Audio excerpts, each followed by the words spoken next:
Um, so welcome to the Xenolinguistics panel 2949. We're going to get into the meat of what we've been doing for the past year, but first we have a couple of updates, and even before that, we'd like to introduce ourselves. So I'm Sherry Heiberg. I'm the archivist at CIG.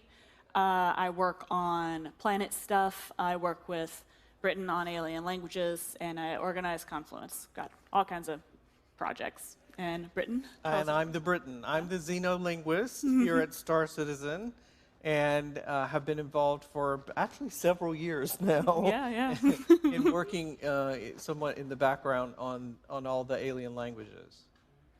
So let's meet Chris. Chris has been working more recently on some exciting stuff, and he will introduce himself. Okay, I'm Chris Harrow.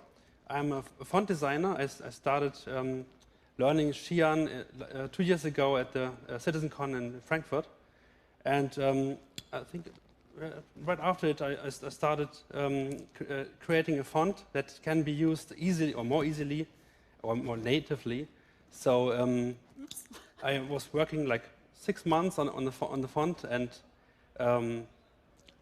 then I'm already also a Xi'an expert at the UAE Xenolinguistic Institute. It's a Discord server where we provide learning materials for interested people and everything you need for Xi'an and alien languages. Mm-hmm. Yeah, we've all been very impressed with Chris's hard work. Very happy to have him on as a font contractor. Without his work, we would not have the languages that we have. We depended on him very much to get the fonts ready for all the documents that we've put out. We very much appreciate him. And he has a couple of updates he'd like to tell you about. Okay, I think the last year, more on and off, I was working on the Xi'an language document. And I've completely worked through the document and found every Xi'an word that was not in the dictionary. Every word. Yeah. So many every words. Word. I added more than 500 words to the dictionary. So currently, I think we are at 1944 words in the dictionary. Mm-hmm. And yeah, I've completely reworked the document to include the new font and the native writing. So it's more, and I found completely reformatted the letter of Master Professor Tai, so everything is shiny and new. Mm-hmm. Yeah, and Britain also put out, what can you tell them what you put out with the international pronunciation?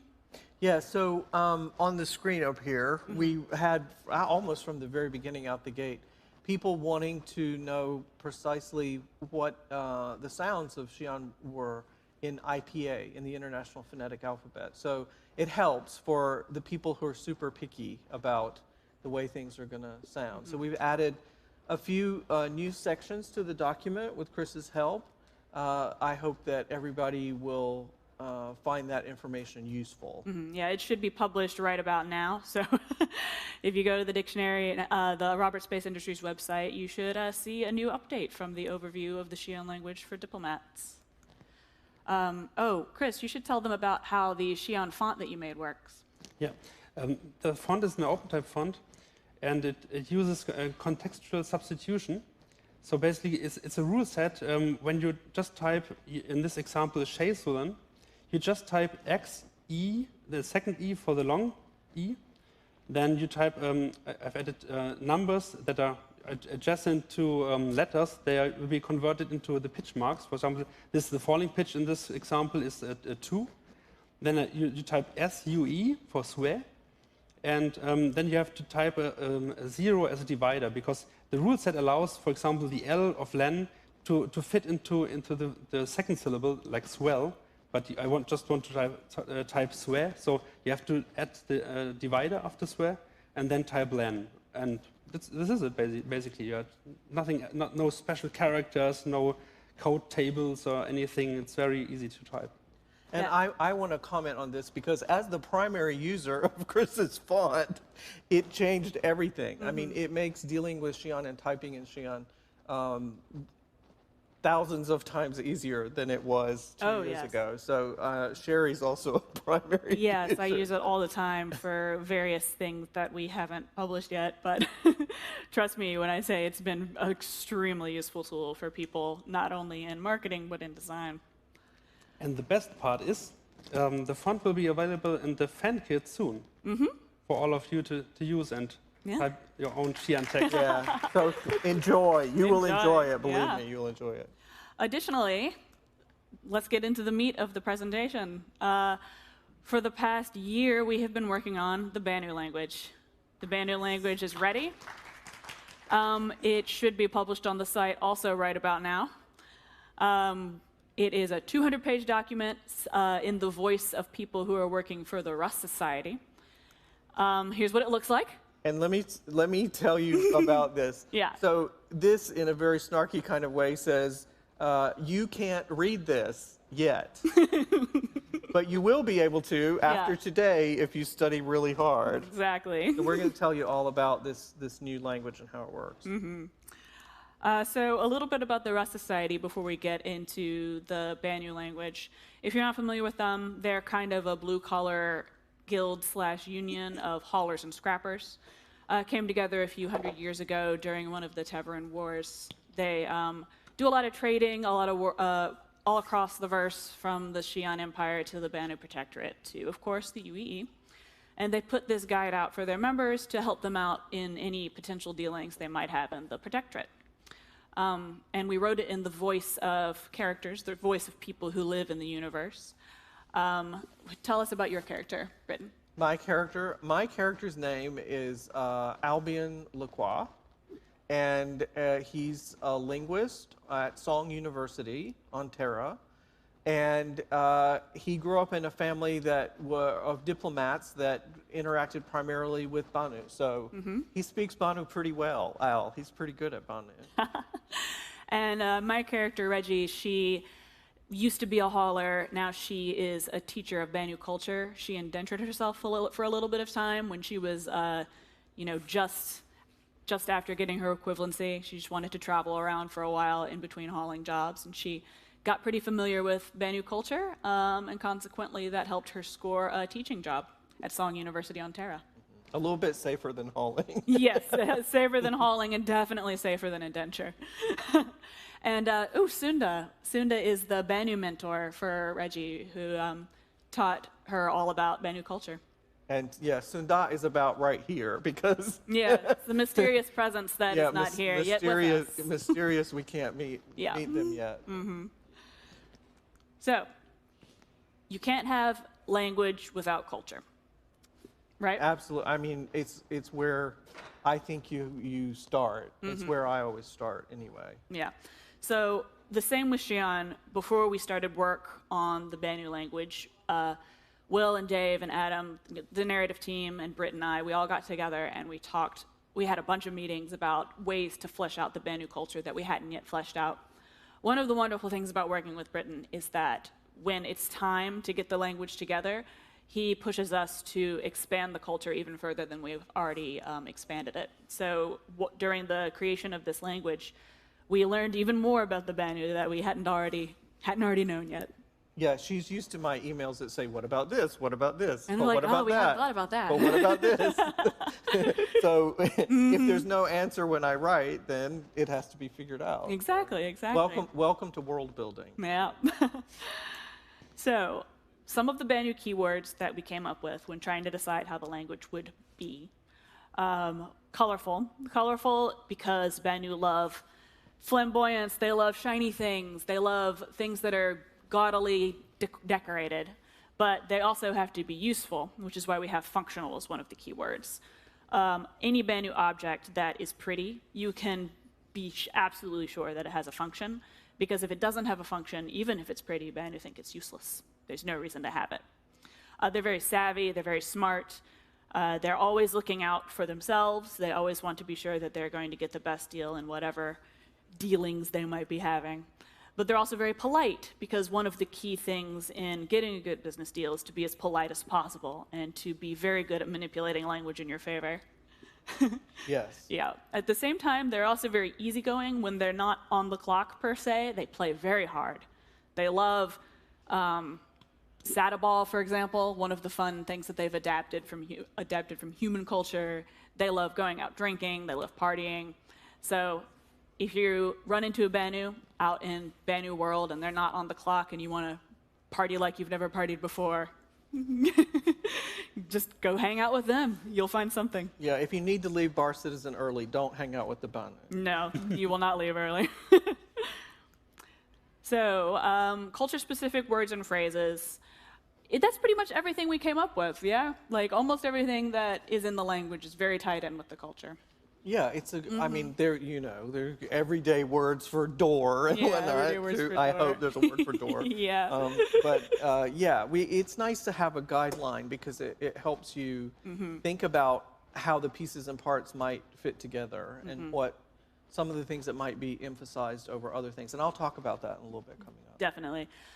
So quick overview of the Banu for those who don't know what a Suli is, because I talk about Sulis quite often in the future of this presentation. A Suli is more or less a combination guild and family that Banu are raised in. They're not blood related. They all gather together around a specific skill set.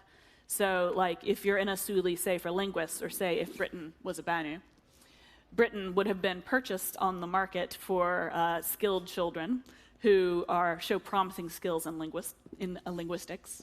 Britain would have been raised by the Banu who bought him. They would not be his parents, though. They would be kind of like combination teachers and bosses. So they would be extracting labor out of him, but also teaching him the trade.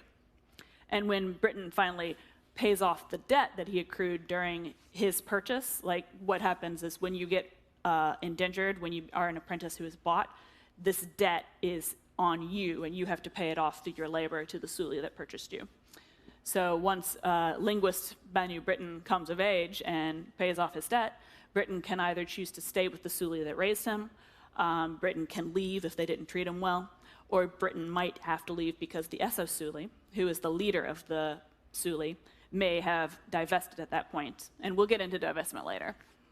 So that's a quick thing that this is something that comes up over and over again in Banu culture is the idea of Sulis and the idea of debt. And the cool thing about the guide that you're going to get today is that it talks in a great deal of detail and gives examples of how these ideas and concepts play out in their life cycle and other things. There's a lot of detail. Yeah, and you see from these words that we have on screen about the idea of debt or the idea of politeness as well. Like the words for correct and incorrect are not directly correct and incorrect because both of those, like saying someone was perfectly correct might imply that they did so well that you now owe them. And if you say that they're directly incorrect, that's sort of rude to a Banu. Yeah. So you might say something like if something correct, you would just say inomani, which means you understand, you got that right. And if they don't, then if somebody doesn't understand, you don't want to say, you're wrong. Oh, that's so rude. You might just say, eto jares or miyama, or I'll repeat that, or the person who has detected that you are wrong is going to kind of take some of the responsibility for your not understanding, even if it's really not their fault at all. Yeah. So those play out with the kind of normal conversational bridge phrases that you have in the language too. Yeah, and similarly, a direct "I'm sorry" doesn't exist. So if a Banu apologizes to you, they will probably say something like, "I'm sorry you're offended," or "I'm sorry you're upset." Yeah, or something like that. I acknowledge that you are unhappy about something. Yeah, so they're saying, "You're unhappy. I didn't do anything wrong, but you're unhappy, and let's just get that out there." Yeah. And they have no idea of pure art. I get more into this later, like I said earlier, but that object on the screen it looks very pretty. It looks like something you might see on a shelf, but it's a tool that Banu use to help them make decisions. Yeah. Yeah. Or attract attention. Yeah. The word for like beautiful or pretty just means it's eye-catching.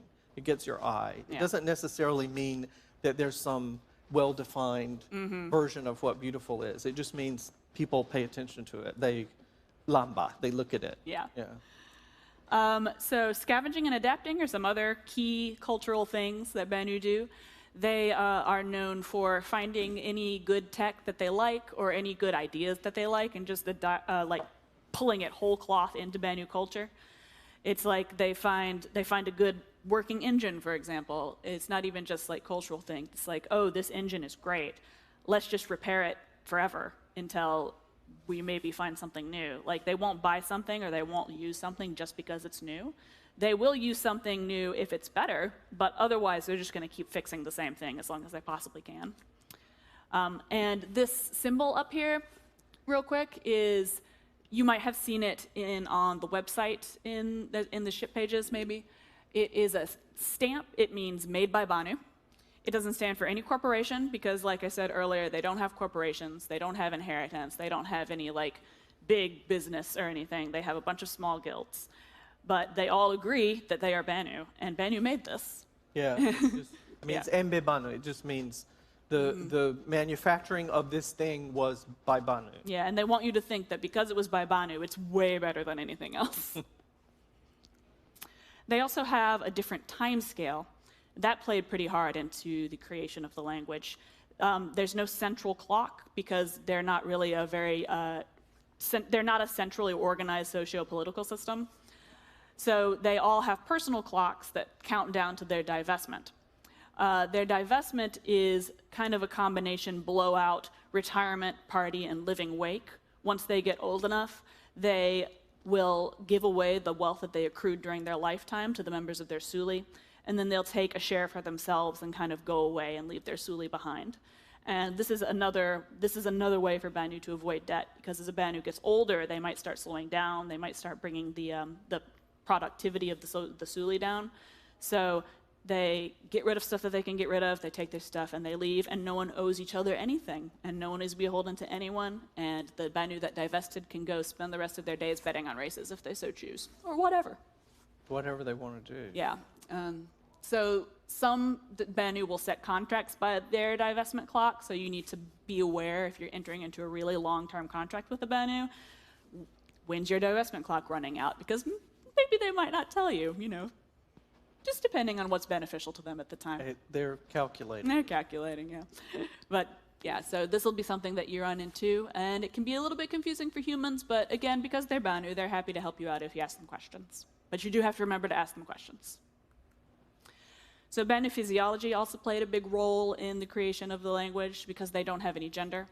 They don't know he or she. They will happily adopt words if you want to be called he or she. They don't really care. It's no big deal to them. But in the core of the language, they use a singular they to refer to one another. They have very short sleep cycles, so they see that humans sleep for around 8 hours at a time. They think that's a little weird. They think that's ganga, excessive. Excessive, like Drambazo ganga. Yeah. It's too sleeping for too long. Exactly. They can sleep sitting up, they can sleep lying down. They usually catnap for about 8 minutes at a time throughout the day. If they sleep for a long time, they might sleep for up to an hour. It's a really long time. And if a bunch of them are tired at once, they'll just kind of cuddle on this big sleeping platform in a big Banu pile. But it's not necessarily going to be horizontal. Maybe they'll lean against a wall. Maybe they'll just sit in a chair. It just depends on how they're feeling at the time and what the Suli is like. They can also eat or drink almost anything, and this is very important for humans to know because their idea of what's poisonous and breathable is very different from ours. So if you go into a Banu-only area or a Banu-majority area, you need to be sure what the atmosphere is made of, and you need to be sure that you can eat the food. Because they can eat or drink almost anything. Xi'an food, no problem. But they like catering to humans. So in any kind of environment that the Banu would be welcoming of humans, they understand that, oh, you need a human toilet and you need beds that are flat that people can lie on and you need food that humans can eat. So they are rather aware of the fact that their needs are quite different than human needs. So absolutely. That plays out in a lot of the example sentences, too, that we have in the document. Haggling is embedded into the culture. We have a big haggling section in the document to teach you how to haggle with a Banu in the language that they prefer. They're always done to negotiate with a smile. They love smiling. They won't generally haggle in human majority areas because they found, based on the rules of the marketplace, that most humans aren't going to know to haggle or will have trouble haggling. So if you, in Area 18, for example, you're probably not going to find a Banu who's going to haggle with you. But if you're in the Protectorate or on one of the flotillas, they're all going to want to haggle. And they will rip you off if you don't. Yeah, to them, it's not ripping you off. No, to them, it's just like getting what they wanted. It's like, you were an idiot for not asking, so I guess you deserve this. Yeah, you didn't take the time to negotiate. You weren't willing to wail, so Yeah. you don't deserve a different price Yeah. because you didn't put in the effort. Exactly. I've touched on debt and indenture as a big central concept in Banu culture. I think I covered most of what indenture is in the first slide with the apprenticeship, but you can also indenture yourself as an adult. So if, say, you take on a huge amount of debt to a Banu or in the Banu Protectorate, or even in human or Xi'an space if you're desperate enough, you can sell yourself to a Banu Suli or to an SO Suli, or you can go directly to an indenture Suli who will place you into something that suits your skills. Yeah, it's like a indenture agency. Yeah, an indenture agency, Yeah. more or less. This, to the Banu, is the most humane way to pay off debt, because to them, chaining someone to a debt that they can't pay for the rest of their life and having to live like, oh, if only I could pay off this debt, that to them, that's monstrous. But to us, the idea of indenture is monstrous because we're different. No, there's an example sentence in the document about indenture being a pathway to financial freedom. Yeah. Famie, to be free of debt. Yeah, and to a Banu, this is just like going through apprenticeship, so they really don't see the big deal. Yeah. Yeah. And now that we've covered a bunch of bits of Banu culture, there's a lot more in the Rust Society document, so do read it as soon as you can. Let's pass the clicker over to Britton, and we will talk Okay. about the language. We'll talk about the language. Yeah. And okay, that's where we are. Okay, let's keep going. In figuring out what a created language should be in the function of world building, it's important, of course, to know what the language is going to sound like. So out the gate with this document, we're talking in IPA about how everything sounds. It's also important for immersive experience to have fun writing to deal with, right? Right. So we have a new writing system that, again, until today, nobody's seen before, except Chris. Except And Chris. he's seen more of it than anybody Yeah. probably ever wants to. What was it like seeing the language for the first time? Yes, it's very organic and very, very, very different than our normal human writing, and it's an interesting system. Yeah. Yeah, it's a new system. It's kind of similar to some things in human writing, and I'll talk about that a little bit coming up, but it's also different. Yes. So the other thing is grammar, right? So there's some things in grammar that are related to culture directly sometimes, and we'll touch on some of those things too. But there is a lot of grammar in the document coming, maybe a little bit less grammar than in the Xi'an document, because there's a lot more context about indenture and aging and other things that are very different about the Banu. But there is a grammar section in there as well. But let's start by talking about the sounds. So Banu is a relatively easy, I think very easy, actually, language to pronounce. There are no tones or pitches or anything that's complicated like in Xi'an. Yeah. There's 6 vowels, but let's start with a few of the main ones first. So a, u, I, these are very predictable kinds of sounds that occur in human languages.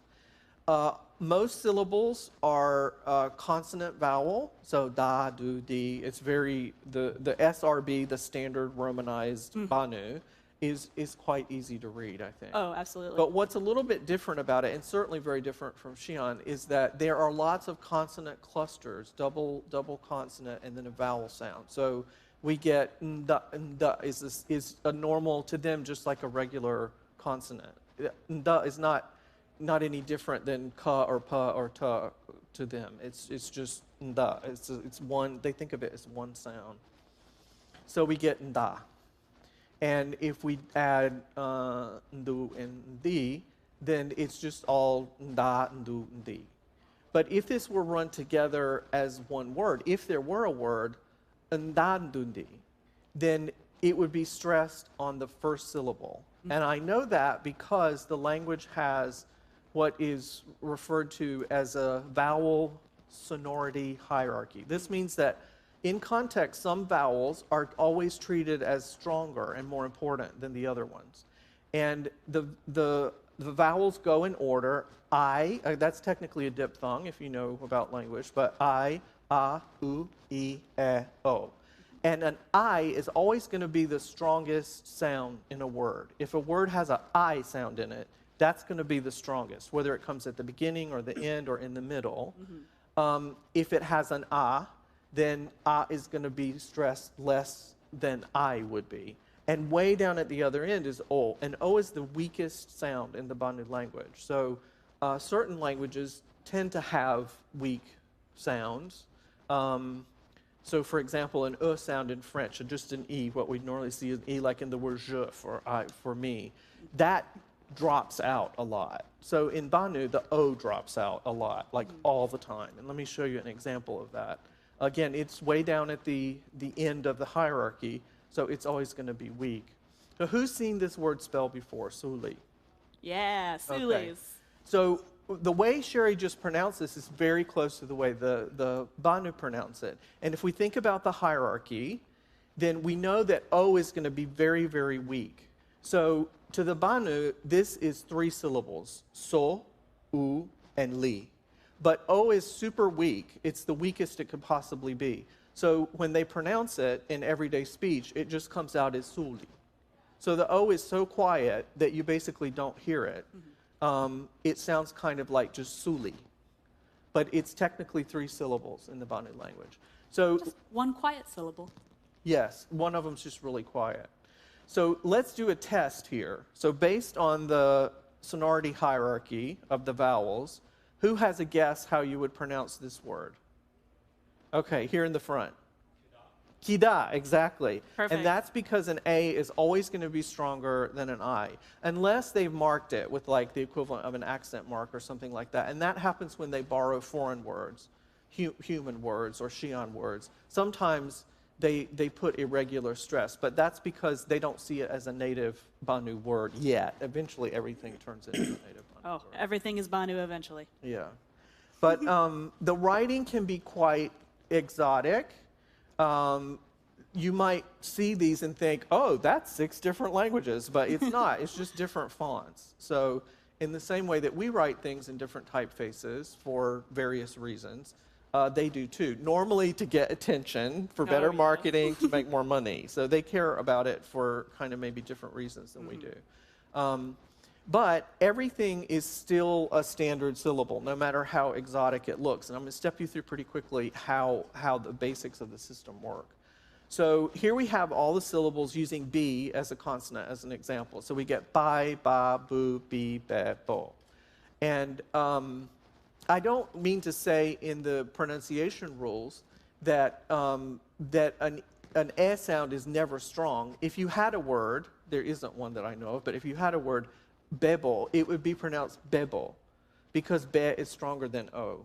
It doesn't mean that you're going to say be. You know, you pronounce both of them. You just have to give the stress where the stress is due, and that's on the stronger syllable. But in the writing, everything is based on a capsule. So a capsule can be any kind of shape. It can be a perfect circle or oval or square, but it's going to come in these variations: closed, open on the top, open on the bottom, and open on the top and the bottom. And then they stick something in the middle to make the sound. So an S is closed on the top and bottom, a K is open on the top, a J is closed on the bottom, open on the bottom and closed on the top, and F is open on the top and the bottom. So once you get used to the basic forms of the consonants, we then add vowel diacritics to the top and bottom, or top or bottom, to get the sounds fi, fa, fi, fu, bi, fe, fo. I sound like Jolly Green Giant or something, but You gonna go after my blood? But these are the way that you do vowels on almost every syllable in terms of the numbers of them. And Chris has struggled with this for a long time, and he's going to tell you how easy it's going to be for all of you because of how hard it was for him. They're also standalone, independent vowels. So I, u, I, e, o. And if you ever see a big block of Banu text, it's going to be centered and, vertically. Mm-hmm. It's always going to be centered, though. They write everything that way. The other thing is that there's almost no inflection in the language. So here we have the meaning for one wing or 5 wings. In English, we would have to have an S on wings because it's plural. Mm-hmm. But the Banu simply go for dasi go ipuma or futu go ipuma. Mm-hmm. And they don't, that word go in there is something we'll explain later, but there's no change. The words just stay the same, basically. Mm-hmm. Word order is important, like it is in many human languages. So, unjo bubu osara is unjo messed up the food. Mm-hmm. Maybe they didn't do a great job of cooking it. But they do have stomachs of iron. Oh, yeah. So with osara ye bubu unjo, the food did not mess up unjo. That's very unlikely to happen. Yeah, I mean, the food won't mess up unjo. He's fine. Yes. He's probably fine. Joe's a human, right? No, Go is Banu, so they. So then they. Yes, so the Banu don't use gendered pronouns, so everything is going to be they. And there's some tricky stuff about that when it happens in the plural in the language, but go read the document about that. We don't have time for that today. When you say unjo sara, it just means unjo eat, basically. And then based on what's going on in the context, it's either past tense, it's ate or did eat, it's eats, as a general rule, it's will eat. So they don't distinguish tense the way we do. They can if they need to. There's a way to do it in the language, and that's all in the document, but they don't do it on a regular basis. Yeah, I didn't touch on this too much during the culture section, but they really don't care about what happened in the past. To them, it just doesn't matter. And so that's partially why they don't have a past tense. So they don't really have much of a future tense either. What matters is now. Yeah. They'll talk about that happened already or that's going to happen soon, but they don't really talk about the distant future either. Yeah, so neither are useful to them. So they just have their clocks. Yeah, if it's not on one of their clocks where it's going to happen at some point, they just don't even think about it. The language has classification, which is basically assigning some kind of category to every noun in the language. So the Banu are very focused on value of things. Oh my, yes. Yeah, so zo is something of valuable that's never been alive. Kto is something that is probably valuable in some way, but it was alive. So kto could be food, for example. That's a common slang word for talking about food. But kto could also be the classifier for a bowl made out of wood because the wood used to be a tree and the tree was alive. So they count things, the qualities of things and how valuable they are very differently. Kso is something that's completely worthless, probably not even recyclable. Go is just for average, everyday, normal stuff that's just sitting around that you don't even think about very much. Afa, though, is for very fancy stuff, like expensive things or somehow prestigious or desirable things, or fancy people. So if somebody is deserving of respect or you're trying to flatter them, for example, you might use afa to talk about them. Isi is for places, utu is for people or animals, and this is like animals down to tiny little bugs and stuff. Once you get into bacteria, they don't necessarily call that utu. But anything that like you could have some kind of relationship with, like even have a bug on your finger, they think of that as being utu. That's utu. Enge is for abstract things like actions or concepts or ideas, and zo is for everything else. So anything that's particularly odd or strange would get categorized as nzo. So their classification is very important. And as an example, we talked about the word ipuma earlier, which means wing, like a wing on something. Futugo ipuma would mean 5 wings, but on a vehicle. Specifically a vehicle. Yeah, so a vehicle is a thing probably made out of metal, right? So that's never been alive. But if you have an insect or an insect-like bug, and they have ipuma on them, that's going to be counted with kto. So selo kto ipuma, 2 wings on some kind of insect or some kind of weird biomechanical thing that I've never seen before that is alive. An arthropod. Yes, something. They do a lot of borrowing. We mentioned this. They borrow stuff, but they also borrow words.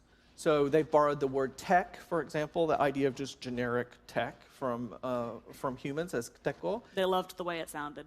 Yeah, and they put an extra K on the front because they could, and because the word for thousand in Banu is teko. So tech is teko, and teko means 1,000.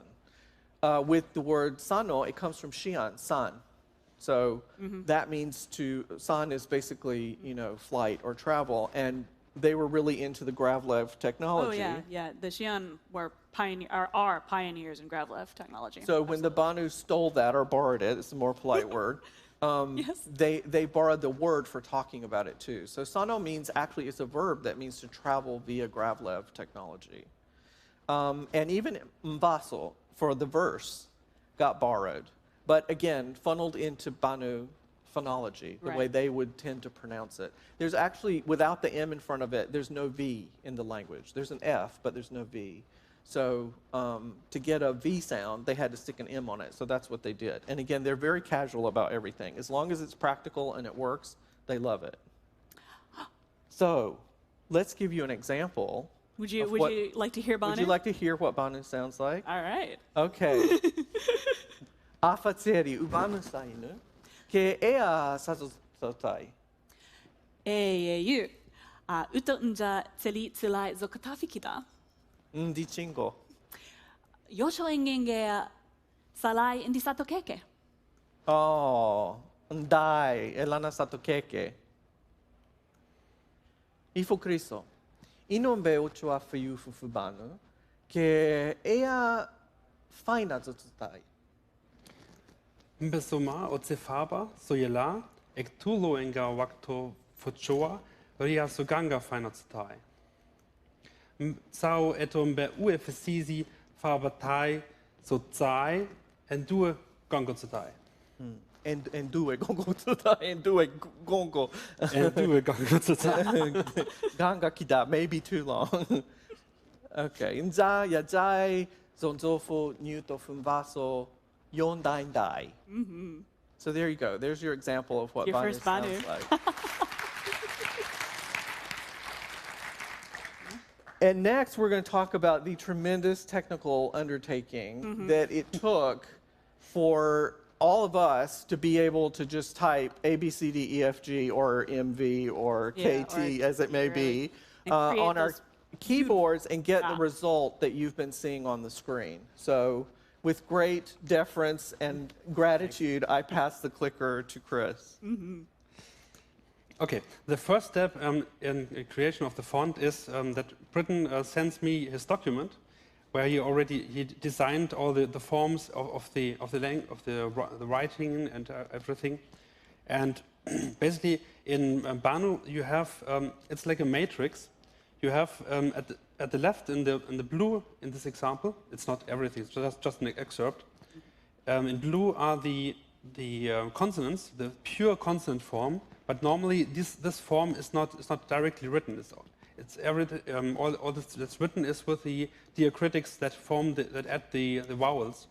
But these forms can be typed or can be used for teaching, for example. So you can show this is the essence of the consonant.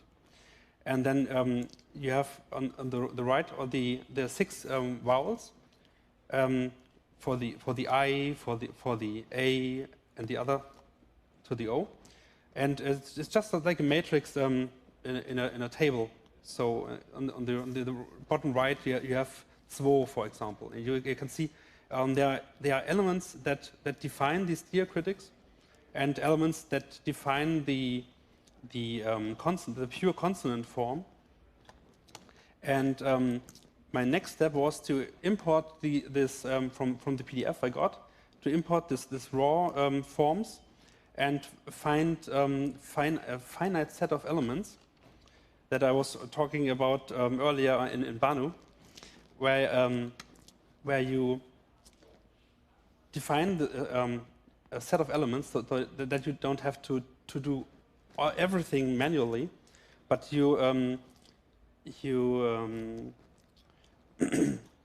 can combine them like a Lego set. You can combine them to build all the characters in the alphabet from these components. Kind of Yep. similar to cursive, right? Well, it's like, I mean, he had to do a complex visual analysis, like ignore all the mechanics of it and visually analyze what were all the core element components and how he could break them out and make the smallest set possible. Yeah. To have all the parts that he needed to combine them. Yeah. So when I identified this set of components, then I imported all the elements into my font design application. And then the next task was to redo all the vector data. You see on the left with the blue anchor points, and in this little magnification area, you see this was the raw source data. There you have many anchor points in the vector data, and if you would use this directly as a font, you would because in the text you can have hundreds and thousands of characters. Yeah, this would be overkill and would be make the fonts unnecessarily big and slow. So you have to redo all on the right side, and with the green anchor points, you see the redone, cleaned up version, and where all the roundings are in. You see even in the left side where the red dot is in the sharp corner. There I've added a little very small rounded corner. So even if you have characters that got blown for big signage or something, you don't have sharp corners. You have everything rounded and organic. Oh yeah, that smooth look. Yes. Love it. So basically, he had to do a bunch of cleanup because I wasn't careful about it. But That's normal, no problem. And then after recreating the vector data for all these components, I started to import all the glyphs, Look at all those glyphs. all the raw data glyphs into the font application, and then I just rebuilt them out of this component set.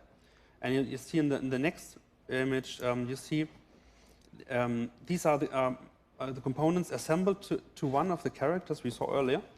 And in the highlight areas are the areas where the components they just overlap. They are not connected, but the overlap is made so it's made perfect that there are no seams and no edges visible. Yeah, it's really Yeah. he did a beautiful job. and when you get to play with it, you're going to be. I mean, you just like sit there and you're like, "What if I type this?" Now you have to be typing Banu words. You can't type a word that has a TH in it, for example, because they don't even have an H in Banu. Yeah. But as long as you're typing Banu words, they're going to appear like magic before your eyes in the word process. Yeah, and the magic is because after this stage, when I've created assembled all the letters in the alphabet from the components, the next step is to add the functionality in OpenType. So this is a little excerpt of the OpenType feature code. For example, this you see lookup ligatures. This is the start where the ligatures lookup is defined. Basically, it goes over all the letters, and if in the line 126, for example, there's substitute NDZA. So when you type NDZA, this rule set fits. And it replaces all four letters by the NDZA ligature. So you get the NZA letter when you type it. Yeah, the syllable. I call it a syllable. Or syllable, yeah. Yeah, in It's a syllabary, yeah. in Banu, they're called ochoa. Ochoa means a letter or a specific glyph or a syllable of writing. Yeah. So yeah, and there's some special cases where I created additional glyphs in the font, and this is for example this. You have two syllables, and on the left side you see in red there's the vertical element. It connects to the diacritics. It's an E diacritic on this letter, and it's a very round shape without any edges. But then when you type further, you see that the next E diacritic comes very near to the lower end of the vertical, it's called irregular stress mark. And when this is the case, there's in the OpenType feature code, there's a special rule set and a special glyph it will be used that automatically connects these diacritics with the regular stress mark to form a connection between them. And this is for, I think it's about 9 different cases where this can happen with all the different forms of diacritics and all combinations that are possible. So he went to a lot of work. He did. So that it would look really pretty effortlessly for everybody out there and for us. Oh, for us, yes. Yeah. We've had a lot of typing to do recently. Oh, yeah. Yeah, and with all the special glyphs I had to create to be able to combine these together, the Banu font has around a little bit over 900 glyphs in the font. It's not as hard as it sounds, though. It really isn't. Yeah, I've invested a lot of effort to make it easy to write. Yeah. And after this step, when you have the completed feature code with all special exceptions, and there are some things that Britton and me talked about and found out about, by working with the language. And for example, one day Britton sent me an email that, oh, we need a complete new consonant. Is this possible? That, okay, yes, it's possible. And I think 2 hours later, I sent him the new set with all new consonants and vowel combinations, because I had the completed components. It was just assembling them and form new syllables. I think it was more like 20 minutes instead of 2 hours. Okay. He's very good. He's very, very good with fonts. That's right. Didn't you, when did you guys introduce the currency symbols? Kind of late Yeah. on, Yeah, really. We added them later in the. Yeah, but that, like, I sent it to you, and I mean, an hour later, or maybe it was the next morning, but it's really, he's really fast. He's really good. And by doing this, we realized that all this currency and number situation had to be added to the Xi'an font too. So we directly expanded the Xi'an font with this functionality too.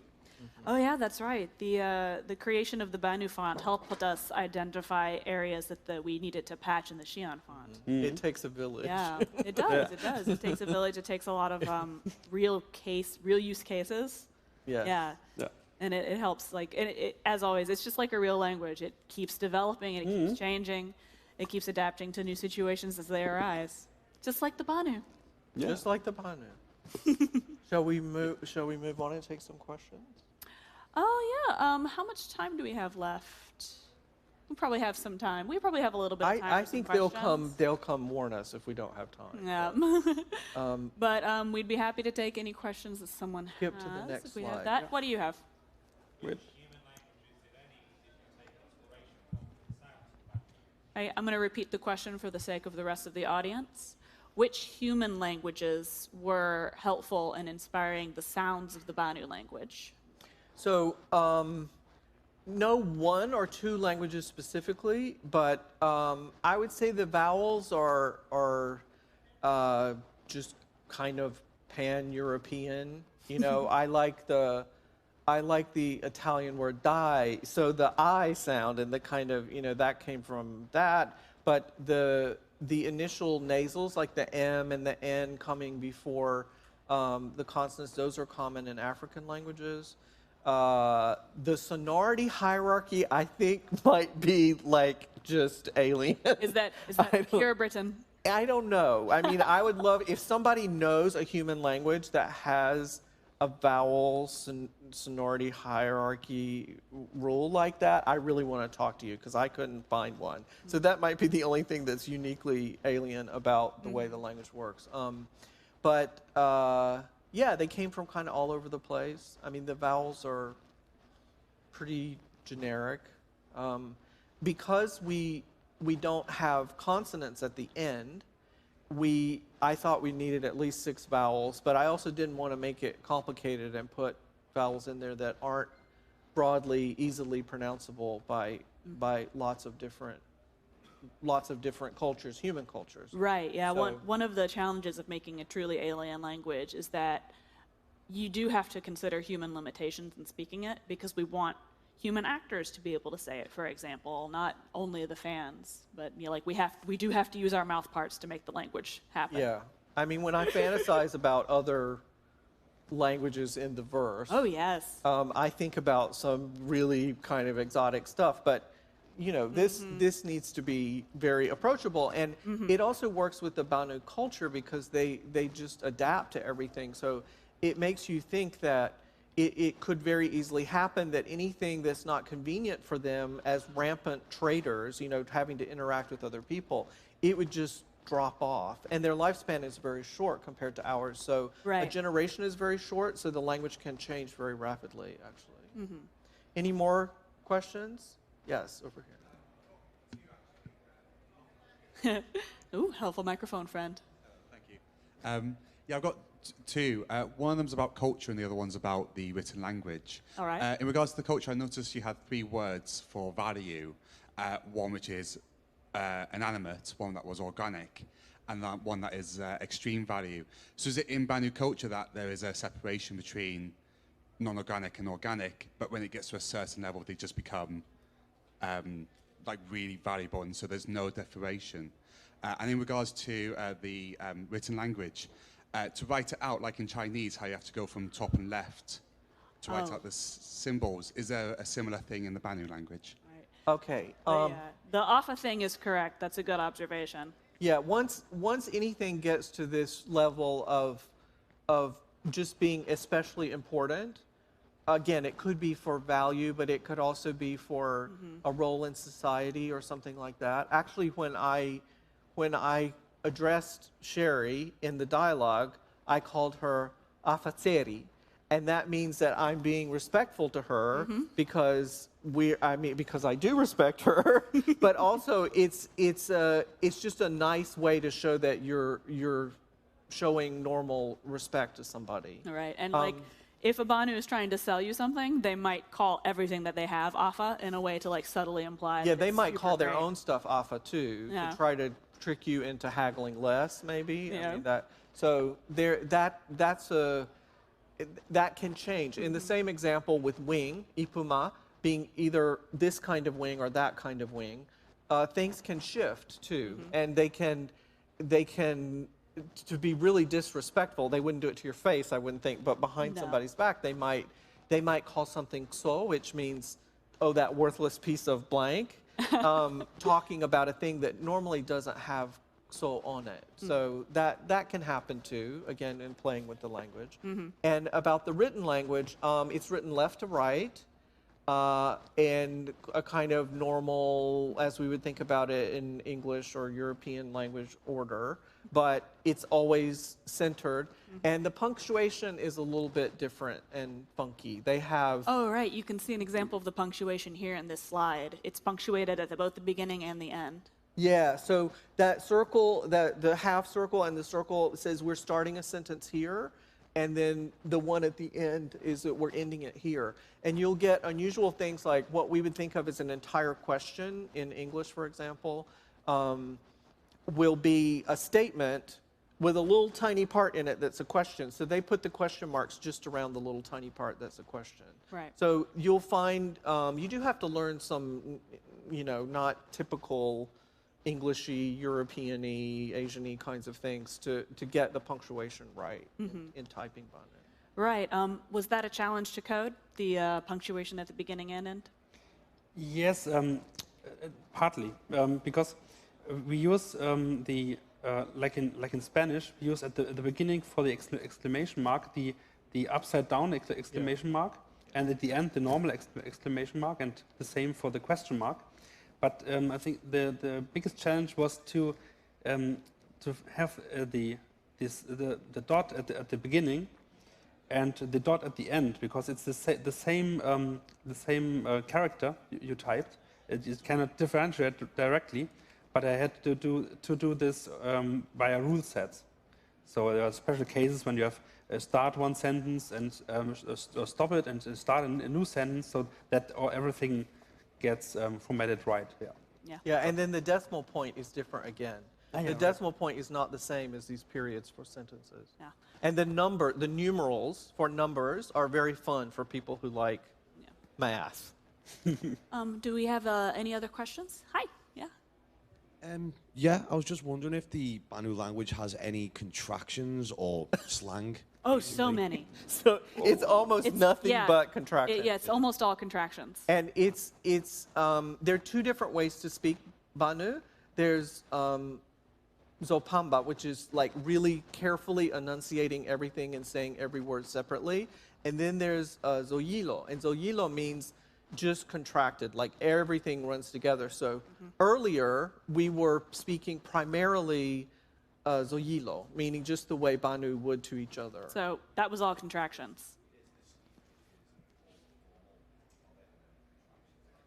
Yeah, it's not really an idea of formality. The question was, is it a difference between being formal and informal? Oh, It's not really that. It's just that a contract, for example, would probably be written Zopamba, but that's because they're just thinking about it very, very carefully, and it would get more attention. But they don't really have a concept of formality around language the way we do. I mean, they would use different words, like they would use afa, and there's ceremonial things that they do that are about, propriety and being careful. But yeah, their default speech is all Zoyilo, which means just run everything together, and you have to ask them to speak Zopamba if you need them to. Oh, yeah, and they'd be happy to do so. And they can, because they all the words are individual words, but those O's and those E's drop out all the time. And that's when something like foeto, which means it's mine or it belongs to me, just becomes feto. So the O just goes away, and you have to learn that F at the beginning is really a different word that got glued onto ilo, so yilo, into the eto. Right. Right. I think there were some questions on this side of the room. Yes, in the white shirt and cap.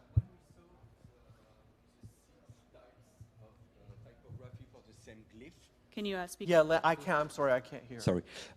We saw 6 ways of writing the same glyph earlier. Oh, all the different fonts. Yes. The blue one was the formal one, right?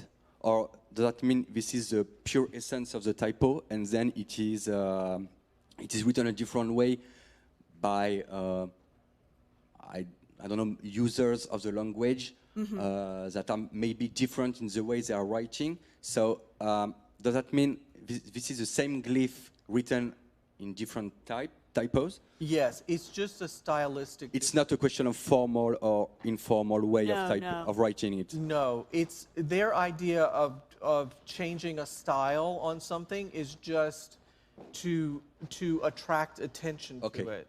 So they would, for documents that need like a long, complicated contract, they would tend to write that in a very simple, plain kind of font.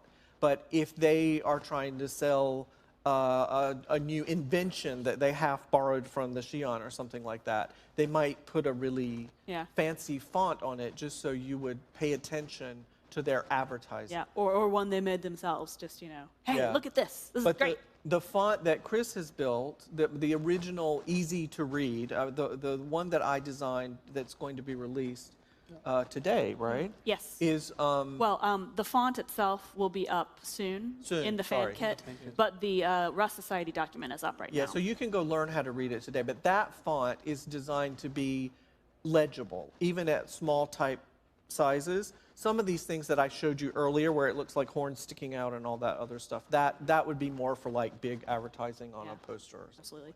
And let's get your question right there. Yeah, I saw you. So we don't have much time. Thanks. Hello. Chris, Hi. can you help me? My English is not so good. I ask it in German, okay? Okay. Yeah, sure. Haben Sie die körperlichen Gegebenheiten der Aliens mit berücksichtigt, als Sie die entwickelt haben, die Sprachen? Okay. Did you think of the physiology of the Banu by developing the language. So, is there any specialties? Oh, yes. Yes, Very not much. not in the sounds of the language, but in the vocabulary, and a lot of the cultural the phrases, the common phrases. So one of the common phrases is when a human is talking to Banu, is can you speak more quietly, because their hearing is very bad, so they yell all the time. So we are more likely to ask them to whisper to what is a whisper to them, Yeah. because it's too loud for us. Well, from a Banu perspective, our ears are overly sensitive. Yeah. So they don't think of themselves as hard of hearing. They just think of us as really like, okay, I guess I'll whisper for you. I'll help your delicate ears. It's all a matter of perspective. Yeah. Yeah. And do we have any more questions before? Oh, so many. All right. Right. You talked about how Banu lend or borrow the languages or the words from other languages that they have contact with. How would they revert to someone who's well known, for instance, a well-known trader of the Terrans or of the UEE? So how would they convert a name that they would not pronounce in their proper language with the syllables and so on? Oh, I see. They'll get as close as they can with Yeah. what they have the ability to pronounce. They might drop a syllable here or there. Just they were not necessarily dropping a syllable. They're just kind of compressing a syllable. Like what's your name? What's Yeah. your name? Sorry, I could. Andrew. Andrew. So Andrew would be Ando with an O that you would try not to say. There's a mark actually in the language that you can put on an O sound that says to the Banu, try not to pronounce this. So they could probably manage Andrew pretty well. Yeah, they could say that. Now, most names in Banu start, in fact, all native names in Banu start with a consonant.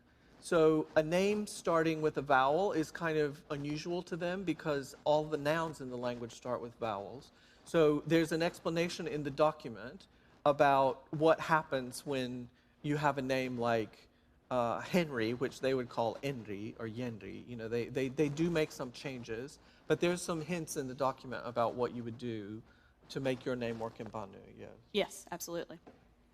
Good question. Hi there. You mentioned how you came up with the concept of the language to be pronounceable by people for the purposes of acting. Right. But is there an appetite to make a language that could not be spoken by people and perhaps had to be synthesized to be used in the game? I can't say either way that we have anything like that planned. It sounds like it would be, to me, that would be a really fun avenue to explore.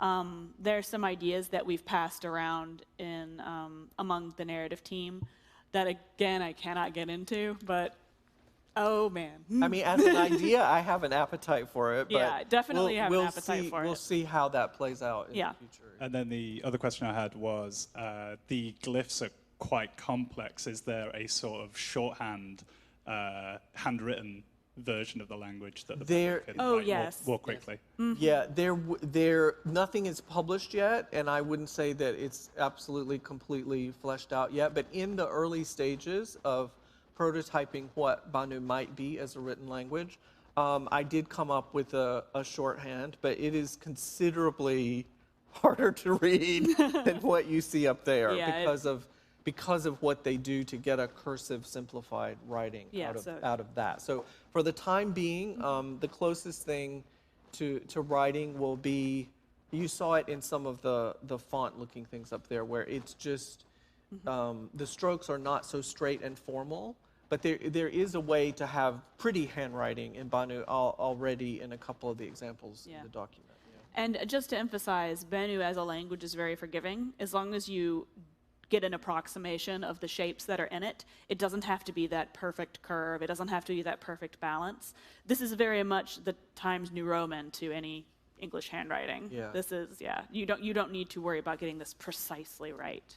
Yeah, the writing is based on these rules about the capsule, and as long as you have something that is a standard capsule-ish shape, and the openings are where they need to be, and the curves in them, I mean, if the curve is bumpy at the left and smooth at the right, then as long as it's always bumpy at the left and smooth at the right, it doesn't really matter how bumpy it is at the left. Yeah. Correct. Yeah. There's a lot of tolerance, I think, for variation. Mm-hmm. All right. Are we still good on time? We were told we had 5 minutes a little while Oh, ago. okay. So maybe one more question if anybody else has another. Yeah, does anybody have? Yeah. Okay, right in the middle.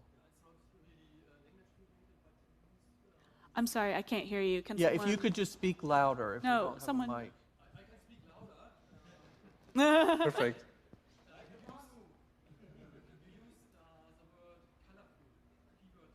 Colorful, yes.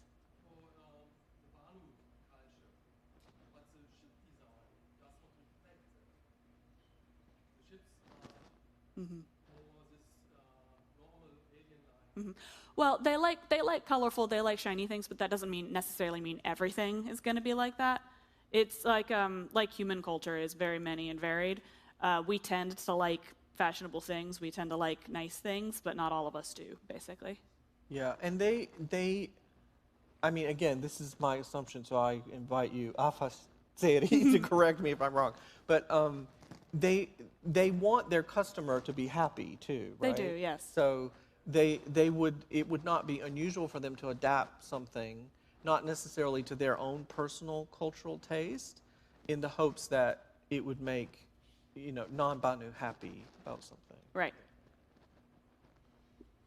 All right. Okay. So thank you so much for all the time that you took today to attend our panel. We loved your questions. We loved being able to tell you about the Banu language that we worked so hard on for the past year. And we're looking forward to seeing what you do with it now that it's out in the world. Shall